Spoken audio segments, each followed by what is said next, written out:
So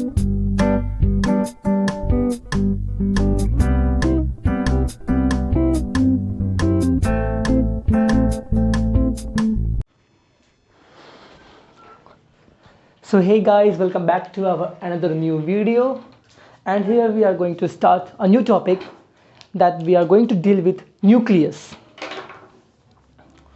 So here is our new topic, nucleus है क्या? तो न्यूक्लियस एक सेल का एक कंपोनेंट है। न्यूक्लियस जो है हमारे सेल का एक कंपोनेंट है that is located inside a cell, means nucleus is a component of cell which is located inside a cell, means just suppose कि ये हमारा सेल है। जस्ट सपोज कि अगर ये हमारा सेल है तो न्यूक्लियस इसके अंदर होता है। न्यूक्लियस इसके अंदर होता है। अब again I am saying nucleus इसके अंदर होता है। That's why we have written, इसलिए हम लोगों ने लिखा है कि nucleus is a component of a cell which is located inside a cell.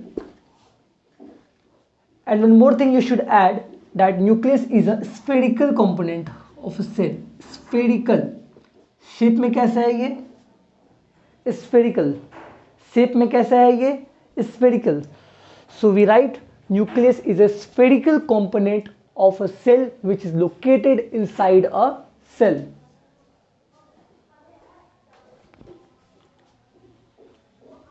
Second part, nucleus is covered with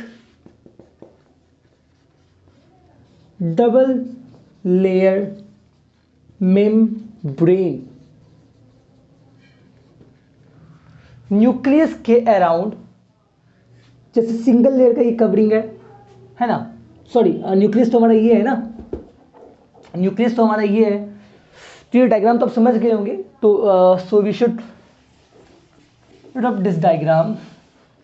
तो हम लोग अब डायरेक्ट न्यूक्लियस बनाते हैं। अगर ये न्यूक्लियस है, जो न्यूक्लियस के अराउंड डबल लेयर का कोटिंग होता है, न्यूक्लियस के अराउंड डबल लेयर का कोटिंग होता है, that we call them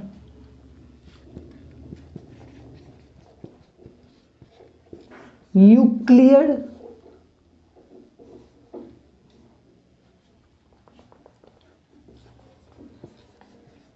membrane. Nuclear membrane, nucleus के अराउंड डबल लेयर की कोटिंग होती है जिसे हम न्यूक्लियर मेम्ब्रेन बोलते हैं। जैसे कि आप लोगों ने पहले भी, इन लोगों ने आई मीन टू से कि पहले भी मैंने बताया आप लोगों को, किसी भी सेल के कोटिंग को या किसी भी सेल के अगर अपर लेयर को या उसके ऊपर अगर लेयरिंग किया होता है तो we call them membrane. The layer of any cell we call them membrane. तो हेंस अगर वो लेयर किसका है, न्यूक्लियस का है, तो we call it nuclear membrane. We call it nuclear membrane. Nucleus is filled with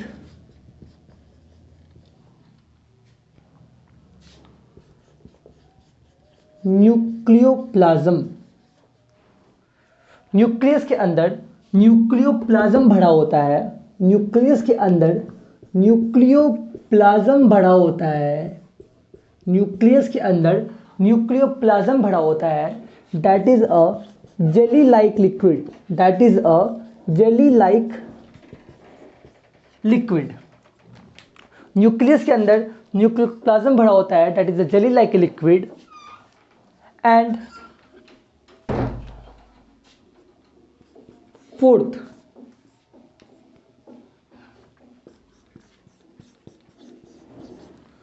nucleus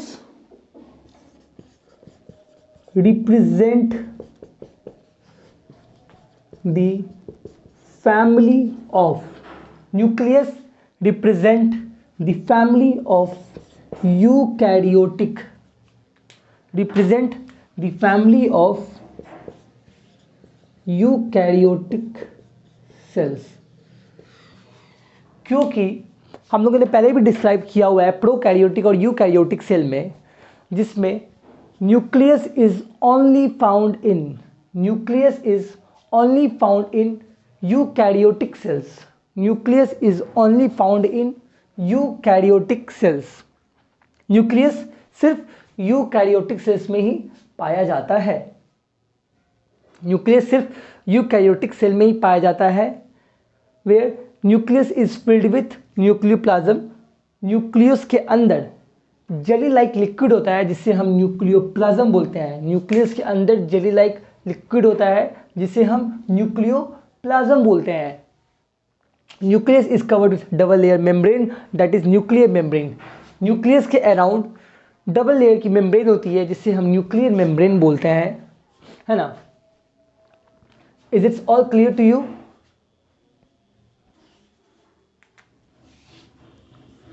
5 number पे एक डाल देने का है कि nucleus serves as interconnection between ER, ER means endoplasmic reticulum, endoplasmic reticulum and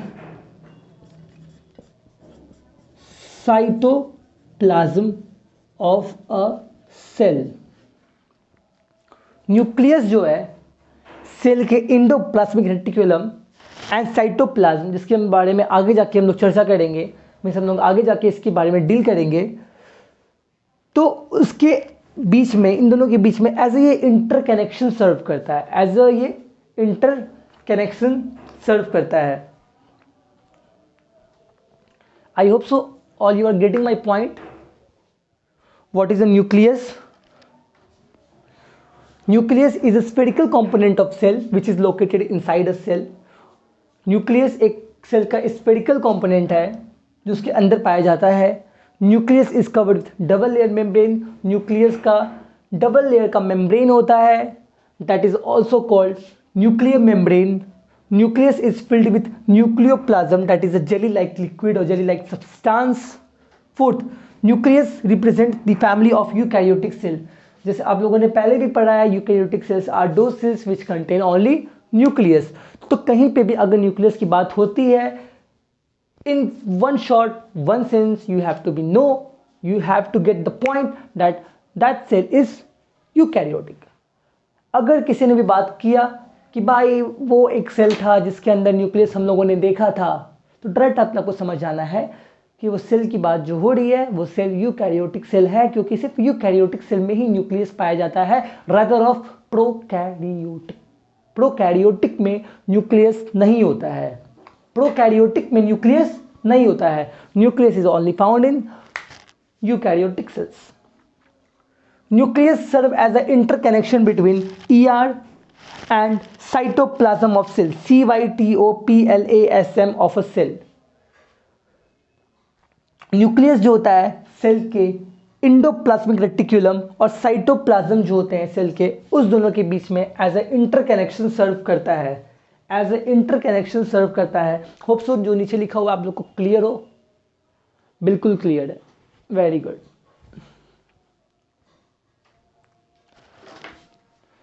तो जल्दी से आप इनका नोट बना लीजिए या स्क्रीनशॉट ले लीजिए। न्यूक्लियस क्लियर है, अच्छे से क्लियर है,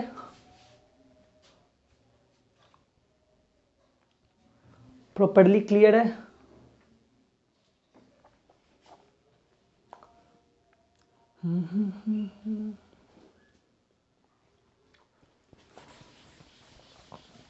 आगे हम लोग देखेंगे न्यूक्लियोलस के बारे में। न्यूक्लियोलस के बारे में जो एक इम्पॉर्टेंट पार्ट है। आगे हम लोग देखेंगे न्यूक्लियोलस के बारे में, जो न्यूक्लियोलस जो न्यूक्लियस का एक इम्पॉर्टेंट पार्ट है। न्यूक्लियस के अंदर पढ़ेंगे हम लोग न्यूक्लियोलस के बारे में। तो what is the nucleolus?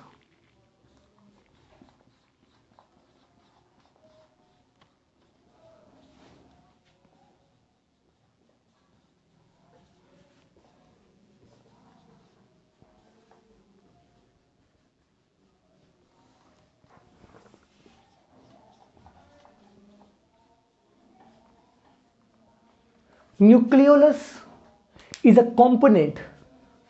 Nucleolus is a component that is found within a nucleus of a cell.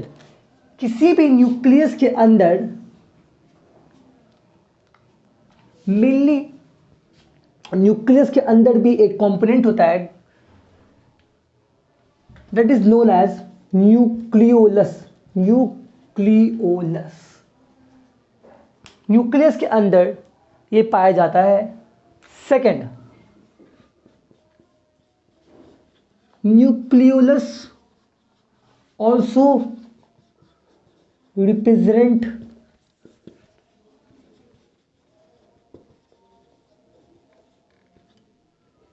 The family of eukaryotic cells. Again I am saying nucleolus भी यूकैरियोटिक सेल के फैमिली को represent करता है।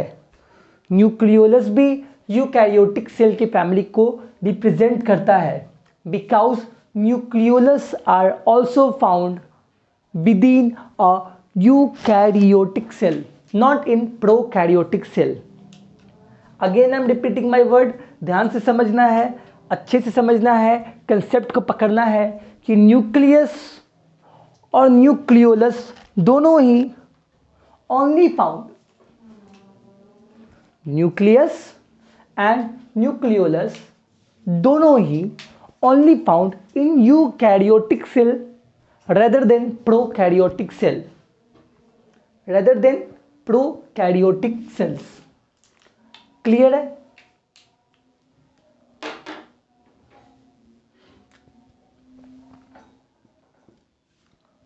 Third, nucleolus serves as a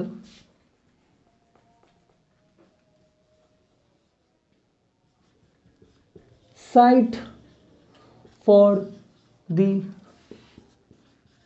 production of ribosome.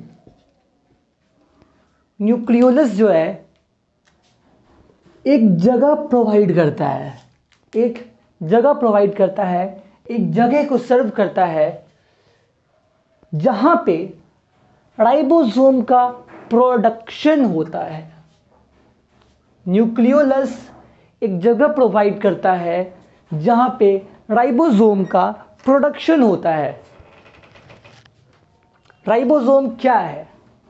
The question arise in the mind, what is the ribosome? What do you mean by ribosome? What do you want to say about the ribosome? Ribosome ribosome ribosome ribosome क्या है? Ribosome क्या है? Ribosome क्या है? क्या है ये ribosome? तो लिखेंगे it is a cell organelle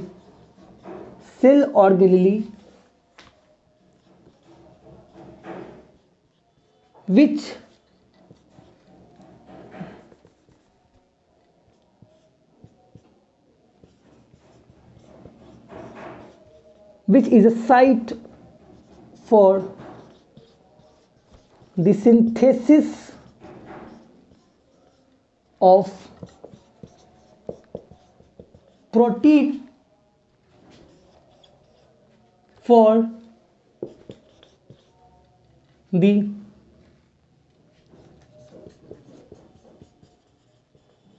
cytoplasm and for the cell.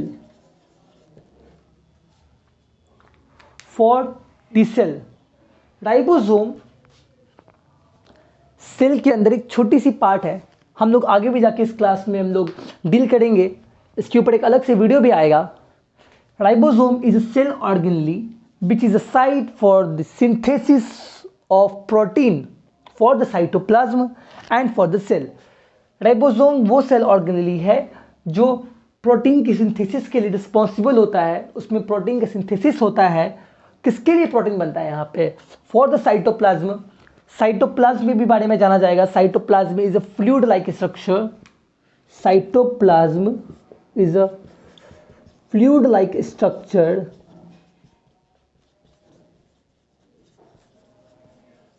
Found in a cell. सबको क्लियर करेगा तुम्हारा ये भैया। It is a cell organelle which is a site for the synthesis of protein for the cytoplasm. Cytoplasm क्या है समझ गए होंगे। ये भी एक फ्लूइड लाइक स्ट्रक्चर है जो सेल के अंदर पाया जाता है। जो न्यूक्लियस के अंदर पाया जाता है वो अलग है फ्लूइड लाइक स्ट्रक्चर, उससे हम लोग न्यूक्लियोप्लाज्म बोलते हैं। और जो सेल के अंदर पाया जाता है उसे हम साइटोप्लाज्म बोलते हैं। तो प्रोटीन किसके लिए बनता है? राइबोसोम प्रोटीन किसके लिए बनाता है? Cytoplasm and for the cell. ठीक है। न्यूक्लियोलस क्या करता है? वो जगह प्रोवाइड करता है for the production of ribosome. वो जगह प्रोवाइड करता है for the production of ribosome. तो होप सो आप लोग को ये पूरा क्लियर होगा। What is nucleolus, what does it do?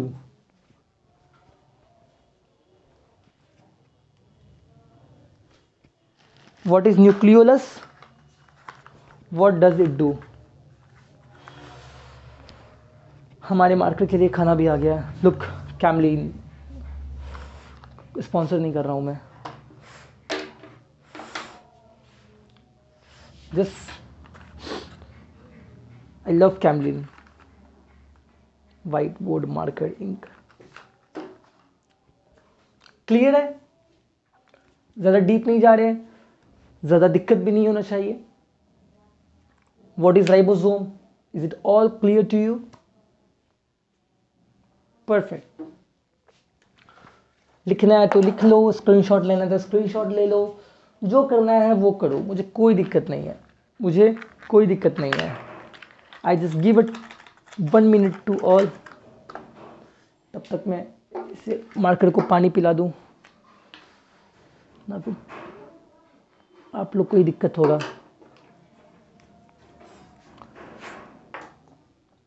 तो न्यूक्लियोलस क्या है? ये कंपोनेंट है which is found inside a nucleus of a cell. Nucleolus क्या है? बेसिकली ये भी यूकैरियोटिक सेल को ही के फैमिली को ही रिप्रेजेंट करता है, क्योंकि only in eukaryotic cell we found nucleolus. But actually में न्यूक्लियोलस करता क्या है? Nucleolus serve as a site for the production of ribosome. Nucleolus ही वो जगह है जहाँ पे हम लोग को राइबोसोम के प्रोडक्शन को देखने को मिलता है, जहाँ पे राइबोसोम का प्रोडक्शन होता है, जहाँ पे राइबोसोम का प्रोडक्शन होता है। दैट साइट जो है वो न्यूक्लियोलस प्रोवाइड करता है। What is ribosome? Ribosome is a cell organelle. Ribosome जो है वो सेल ऑर्गेनेली है which is a site for the synthesis of protein, जहाँ पे प्रोटीन की सिंथेसिस, प्रोटीन को बनाया जाता है for the cytoplasm and for the cell.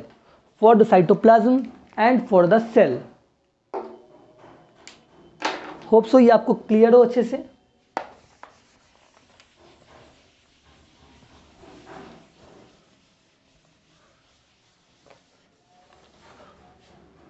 तो इन सेंस हम लोग कह सकते हैं कि ये न्यूक्लियस जो है कंटेन न्यूक्लियोलस। बट न्यूक्लियोलस के साथ साथ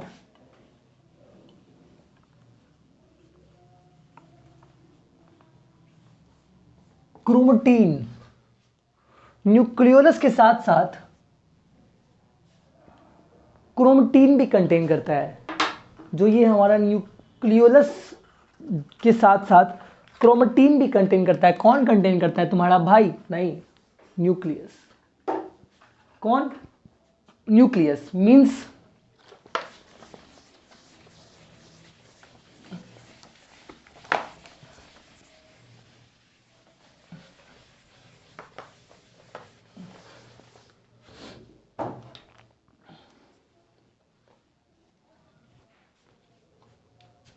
अगर ये न्यूक्लियस है,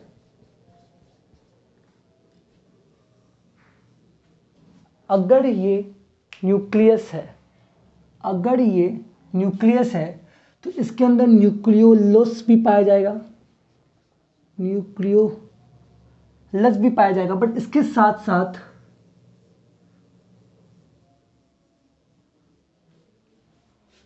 ये जो घिसा पिटा जो धागा है, ये धागा जो है इसे ही हम लोग क्रोमेटिन बोलते हैं। Means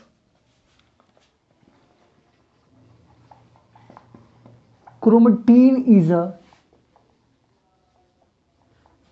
thread like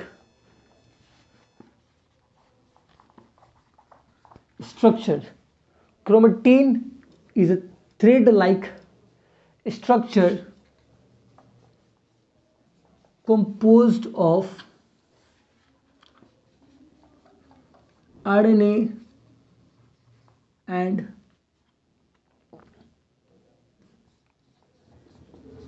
protein and DNA. Chromatin जो है न्यूक्लियस के अंदर एक थ्रेड लाइक स्ट्रक्चर है जो आरएनए, प्रोटीन एंड डीएनए का बना होता है। आरएनए, प्रोटीन एंड डीएनए का बना होता है। For the sake of convenience मैं यहाँ पे फुल फॉर्म भी लिख देता हूँ। RNA means ribo nucleic acid और डीएनए का deoxy ribo nucleic acid. Ribo nucleic acid and deoxy ribo nucleic acid. RNA stand for ribo nucleic acid. बाबू एक चीज़ हमेशा ध्यान से रखो, प्रोनाउंसिएशन क्लियर होना चाहिए। प्रोनाउंसिएशन क्लियर होगा तो स्पेलिंग्स ऑटोमेटिकली बहुत क्लियर होगी। RNA means ribo, RNA means ribo, RIBO ribo nucleic acid. DNA means deoxy, deoxy ribo nucleic acid, ribo nucleic acid. RNA means ribo nucleic acid, DNA means deoxy ribo nucleic acid. This is what RNA and DNA stand for. Erase कर दे।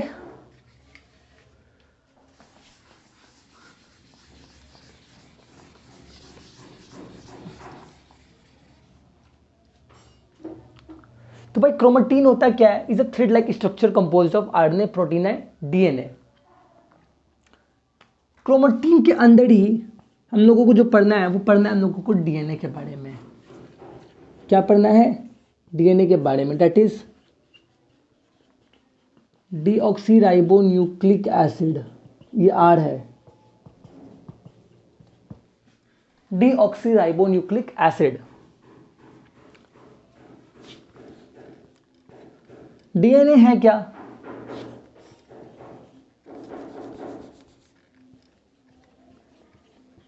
Made up of condensed material of chromatin. DNA जो है वो chromatin के condensed material का बना होता है।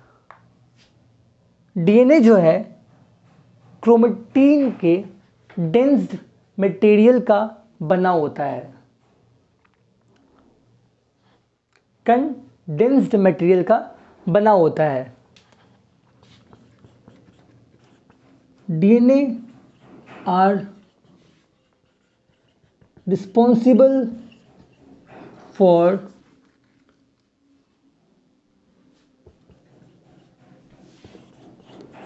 the hereditary nature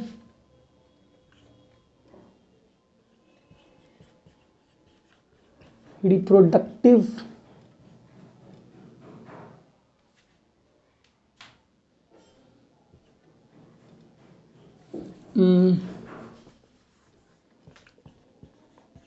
same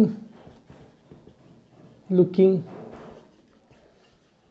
faces and many more. जहाँ पे हेरिडिटरी नेचर आ रहा है, आप खुद समझ सकते हैं, पुश्तैनी हेरिडिटरी मीन्स हो गया ना, बाप दादा की जन्म से आ रहा चीज़ है ना, वो हो गया हेरिडिटरी नेचर, वो हो गया हेरिडिटरी नेचर।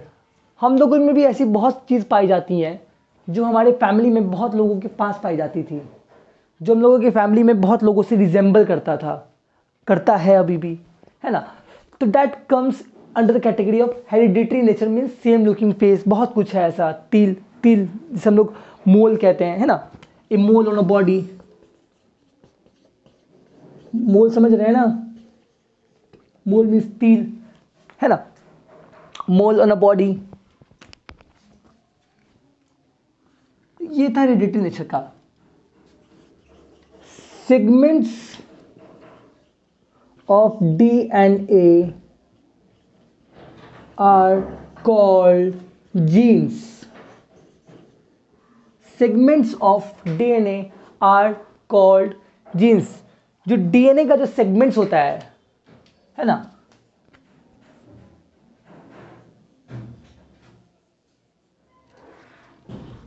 उसे हम लोग जीन्स बोलते हैं।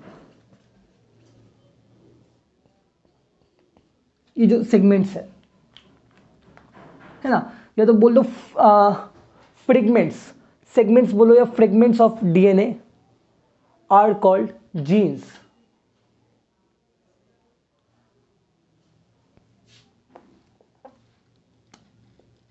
segments of DNA are called genes. Is it videos clear to you? Genes.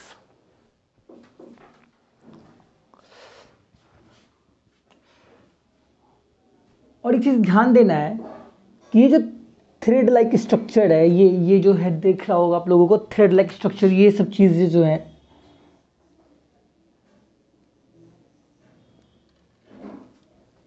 these are chromosomes.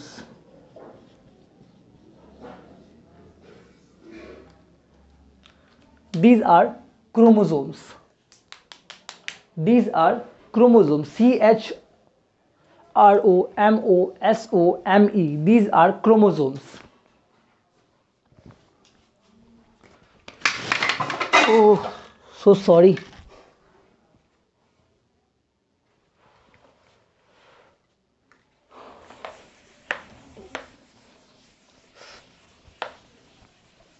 तो आइए जान लेते हैं क्रोमोसोम के बारे में। होप सो आप लोगों को क्रोमेटिन भी अच्छे से क्लियर होगा और क्रोमोसोम भी अच्छे से क्लियर होगा। तो पहले क्रोमोसोम पहले क्लियर कर लेते हैं। ये लाइन भी इरेज कर दे, इस लाइन का भी यहाँ पे भी काम बिल्कुल भी नहीं है। So erasing the line. Chromosome, chromosome, तो chromosome is a thread like structure of DNA, है ना।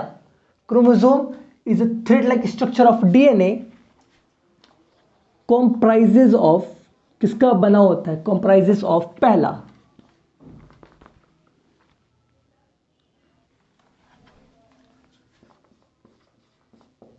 प्रोटीन का, जिसे हम लोग बोलते हैं histone, made up of protein that is known as histone। Camera बंद तो नहीं हुआ कहीं? बहुत डर लगता है कहीं मैं पढ़ा रहा हूँ, वीडियो ऑन है और वीडियो हुआ ही नहीं। इसके पहले भी हो चुका है एक बार, इसलिए बहुत डर लगता है, इसलिए बार बार जाके चेक करते रहता हूँ कि वीडियो तो ऑन है। ठीक है। And the second thing which is comprise is DNA, deoxyribonucleic acid.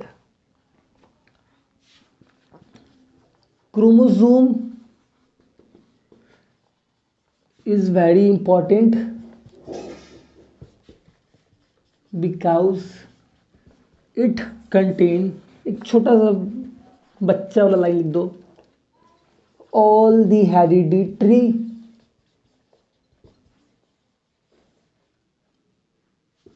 information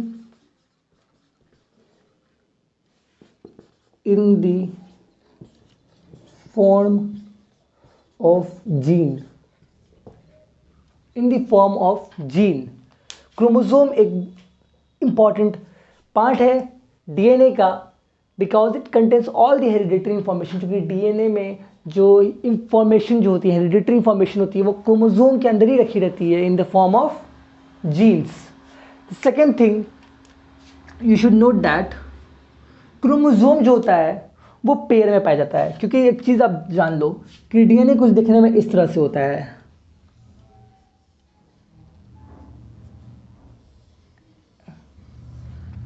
and थोड़ा सा बहुत गंदा लग रहा है देखने में, थोड़ा सा सही से लिख दूँ, थोड़ा सा बना दूँ भी दो अच्छे से, एकदम बोलेंगे सर वाहियात लग रहा है देखने में बहुत.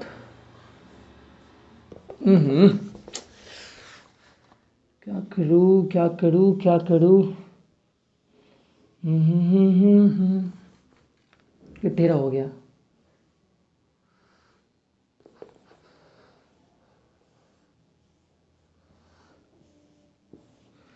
ये स्ट्रक्चर है क्रोमोसोम का, नहीं डीएनए का.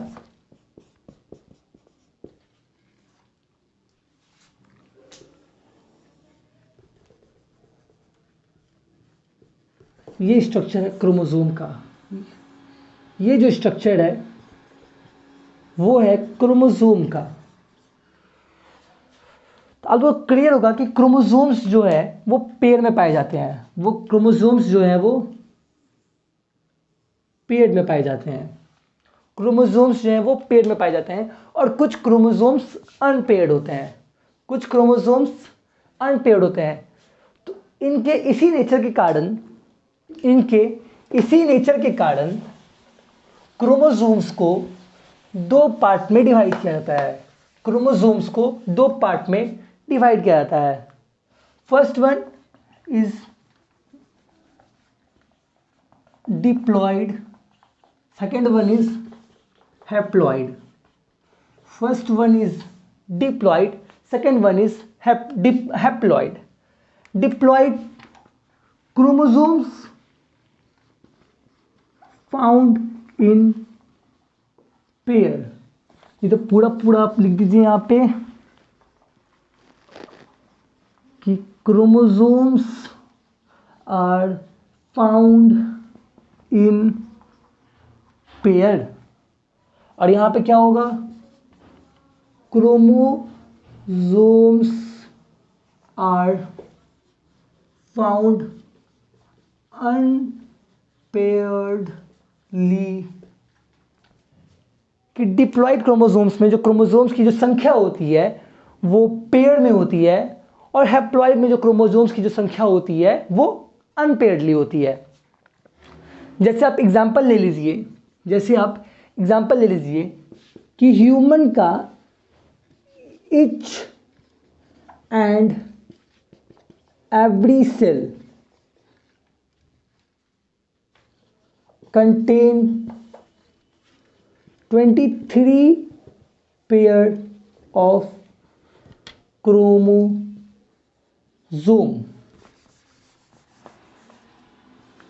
साथ ही साथ एक्सेप्शन लगा लीजिएगा, gametes means sex cell. Gametes जिसे हम सेक्स सेल्स भी बोलते हैं, गैमेट्स जिसे हम सेक्स सेल्स भी बोलते हैं, मीन्स डिप्लॉइड में chromosomes are found in pair. Famous example है ह्यूमन के ही ईच एंड एवरी सेल जो होते हैं, एक्सेप्शन में गैमेट और सेक्स सेल्स को छोड़ के, है ना. ह्यूमंस में सेक्स सेल्स को छोड़ के बाकी जितने भी सेल्स होते हैं उसमें क्रोमोसोम की संख्या होती है 23. पेयर में क्रोमोसोम की संख्या होती है 23 और मीन्स क्रोमोसोम की संख्या कितनी हुई 46 46 मीन्स क्रोमोसोम की संख्या कितनी हो रही है पेयर में 23 मीन्स क्रोमोसोम की संख्या ऐसे कितनी हुई 46। वहीं पे हैप्लॉइड में जो फेमस एग्जांपल है वो आप लगाइए,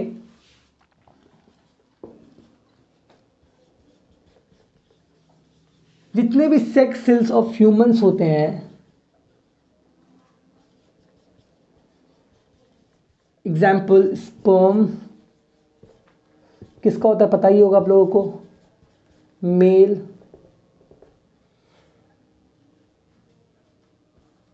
and ovum of female contain 23 numbers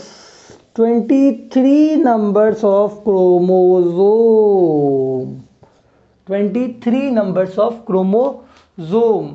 बीच में मैं लाइन पाड़ दूं, लाइन मैंने पाड़ दिया कि हैप्लॉइड में क्रोमोसोम्स की संख्या जो होती है वो अनपेयर्डली होती है, ठीक है। ये मेनली ह्यूमंस के सेक्स सेल्स जैसे स्पर्म और ओवम में पाए जाते हैं। इनकी संख्या कितनी होती है 23। Where as chromosomes are found in pair, किस में, डिप्लॉइड में, जहाँ पे ह्यूमंस के ईच एंड एवरी सेल्स में क्रोमोसोम की संख्या होती है 23 पेयर। मीन्स क्रोमोसोम की संख्या कितनी होती है 46। क्रोमोसोम की कितनी संख्या होती है 46। यहां पे डाल दूं मैं संख्या ऑफ क्रोमोसोम है 46, संख्या ऑफ क्रोमोसोम है 23। क्लियर है बच्चों, अच्छे से क्लियर है। फिर से समझने वाली बात है कि chromosomes are found in paired, chromosomes are found unpaired. Example human के each and every cells except sex cells को छोड़ के सारे में क्रोमोसोम 23 के पेयर में पाई जाती है, मीन्स 46 होती है संख्या क्रोमोसोम की। एंड हैप्लॉइड में क्रोमोसोम की संख्या अनपेयर्डली होती है। ह्यूमन में भी हैप्लॉइड क्रोमोसोम्स पाए जाते हैं जो सेक्स सेल्स हैं खुद, स्पर्म एंड ओवम, जो 23 नंबर ऑफ क्रोमोसोम पाए रखते हैं। तो बच्चों इसी हैप्लॉइड और डिप्लॉइड के साथ हमारा सेशन यहीं पे खत्म होता है। Nucleus is all about we have done. So मिलते हैं नेक्स्ट वीडियो में, और हमारा नेक्स्ट वीडियो होगा साइटोप्लाज्म ऑफ सेल, जिसमें हम लोग आगे पढ़ेंगे mitochondria, Golgi apparatus, lysosome, plastid भी बहुत है, आएगा वीडियो धीरे धीरे। सो ऐसे ही पढ़ते रहिए। कुछ परेशानी हो, कुछ चाहिए तो फीडबैक में ज़रूर लिखिएगा, कमेंट ज़रूर कीजिएगा। सो मिलते हैं हमारे नेक्स्ट वीडियो में, तब तक के लिए टाटा। प्लीज़ चैनल को जितना हो सके उतना शेयर कीजिएगा, सब्सक्राइब कीजिएगा और लाइक ज़रूर कर दीजिएगा। Thank you.